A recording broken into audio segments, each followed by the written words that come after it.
La gnatologia studia i rapporti tra muscoli masticatori, articolazioni e denti.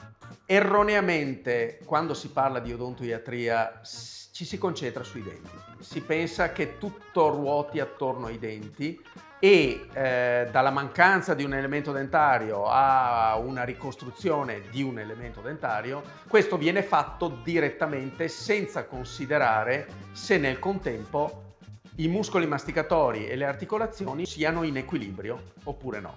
Ogni riabilitazione dovrebbe partire da una considerazione complessiva dell'apparato masticatorio, quindi deve comprendere muscoli e articolazioni. Quindi la gnatologia è un guardare la tua bocca nel suo insieme. Se hai bisogno di un approfondimento in questo senso, siamo qui per aiutarti.